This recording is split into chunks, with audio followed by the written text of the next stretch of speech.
Bahkan ketika saya kecil, mungkin Mas Sam nggak tahu ya kalau zaman sekarang anak-anak guyonannya agama atau enggak. Tapi kalau zaman saya kecil guyonan agama tuh terus-terusan.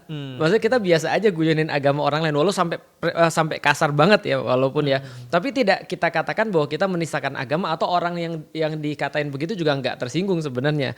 Karena kita punya toleransi yang tinggi gitu ya. Nah maka dalam kasus tadi balik lagi tentang intention, kadang-kadang ada orang yang dia memang tidak punya intention, tapi dia mengatakan mungkin itu adalah sesuatu yang salah, maka bisa dimaklumi.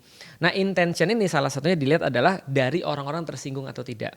Atau dari pendapat para ahli. Contoh, satu kalimat itu bisa jadi pernyataan, bisa jadi pertanyaan.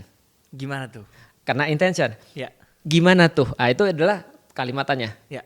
Kalau gimana tuh? Itu kayaknya menyelidiki. Atau mempertanyakan. Iya deh lu hebat. Emang lu hebat? Emang lu hebat?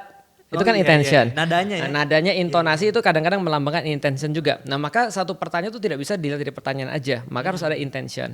Nah contoh kayak misalnya kasus penistaan yang sangat terkenal tahun 2016. Itu intentionnya sangat jelas karena ada videonya.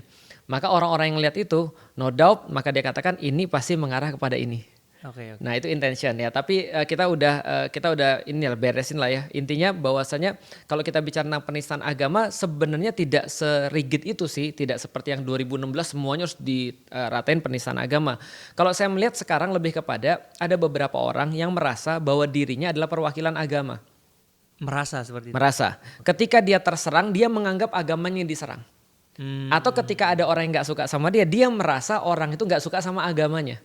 Padahal orang tuh nggak suka sama dia. Iya. Ada orang bilang Felix tuh penipu. Lalu saya bilang, loh kamu bilang saya penipu, saya ini muslim loh. Berarti kamu bilang seluruh muslim penipu? Nggak gitu juga sih sebenarnya.